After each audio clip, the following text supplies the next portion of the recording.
জেলে নেওয়া হচ্ছে। কই সালামকে তো জেলে নিতে পারেন নাই, বাংলাদেশের বড় বড় লুম্পেন পুঁজিপতিদেরকে তো জেলে নিতে পারেন নাই, বাংলাদেশের গরিব কৃষককে 1 লক্ষ টাকা ঋণ না দেওয়ার কারণে জেলে নিয়ে কি প্রমাণ করছেন? বাংলাদেশে আইনের শাসন তৈরি হয়েছে। গরিবের সাথে আইন দেখান, গরিবের সাথে ন্যায্যতা দেখাতে হবে, গরিবের কৃষকের কৃষি ঋণ মওকুফ করতে হবে। প্রিয় দেশবাসী, আপনারা জেনেছেন বরিশাল বিভাগের দারিদ্রতার দুরবস্থার কথা, এবং আমরা ওখানকার যারা স্টেক হোল্ডার আছি তাদের সাথে কথা বলে জেনেছি কোন কোন বিষয়গুলোকে যদি কাজে লাগানো যায়, কোন কোন ডেভেলপমেন্ট প্রজেক্টগুলোকে হাতে নিতে পারলে বাংলাদেশ রাষ্ট্রের এই দরিদ্রতম বিভাগ আবার ঘুরে দাঁড়াবে। তার ভিতরে অন্যতম হচ্ছে পদ্মা সেতুর পরে ভাঙা থেকে কুয়াকাটা পর্যন্ত রাস্তাটা খুব সরু, এবং গত 2 থেকে 3 বছরে শত শত বাংলাদেশের নাগরিক যারা পর্যটক ঘুরতে গিয়েছেন অথবা যারা দক্ষিণ অঞ্চলে থাকেন তারা আহত হয়েছেন, প্রতিবন্ধী হয়েছেন, এবং কেউ কেউ জীবন পর্যন্ত তার হারিয়ে গেছে। একমাত্র রুটি রোজগার করা মানুষটাকে হারিয়ে শত শত হাজার হাজার পরিবার পথে নিঃস্ব হয়ে পড়ে গেছে। অতএব সেই বাস্তবতায় আমরা দাবি করছি সরকারের যোগাযোগ মন্ত্রণালয়ের দায়িত্বে যে উপদেষ্টা আছেন, ইমিডিয়েটলি 306 লাইন করে অথবা 8 লাইন করে যেই সড়কের মহাপরিকল্পনা ছিল পদ্মা সেতুর সাথে, সেটাকে আবার রিইনস্টেট করতে হবে। প্রয়োজনে আপনারা খরচকে রিভাইজ করেন।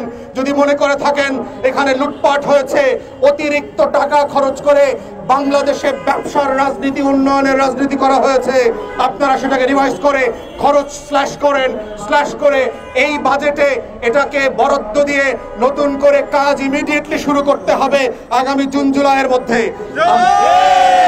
আমরা দেখেছি বরিশাল শহর থেকে বাবুগঞ্জ এবং মুলাদি, হিজলা, মেহেন্দিগঞ্জের জনগোষ্ঠীকে ডিসকানেক্ট করে ফেলেছে একটা নদী, আড়িয়াল খাঁ এবং সুগন্ধা নদী।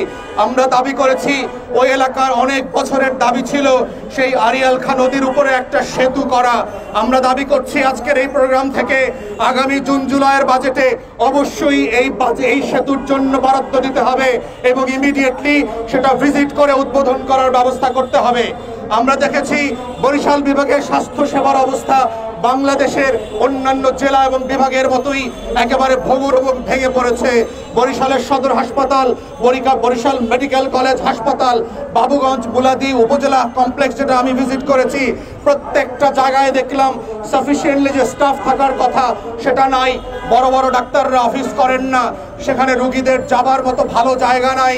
রাশেদ খান মেনন ঠিক ওই এলাকাতে বাপের জমিদারি কায়েম করেছিল, কায়েম করে একটা চরের ভিতরে যেখানে উপজেলার অধিকাংশ মানুষ নদী পার হয়ে ট্রলার দিয়ে রোগী নিয়ে যেতে পারে না, সেখানে একটা উপজেলা স্বাস্থ্য কমপ্লেক্স করেছে পরিত্যক্ত অবস্থায়। ওই ইউনিয়নের অর্ধেক মানুষও ওই এলাকার ওই চরের ভিতরের হাসপাতালে অ্যাক্সেস করতে পারে না। বাংলাদেশের ডেভেলপমেন্টের নামে গত দশকের পর দশক ধরে যে লুটপাট হয়েছে, বরিশালের সেই বাহের চরের উপজেলা স্বাস্থ্য কমপ্লেক্স হচ্ছে একটা ক্লাসিক্যাল এক্সাম্পল।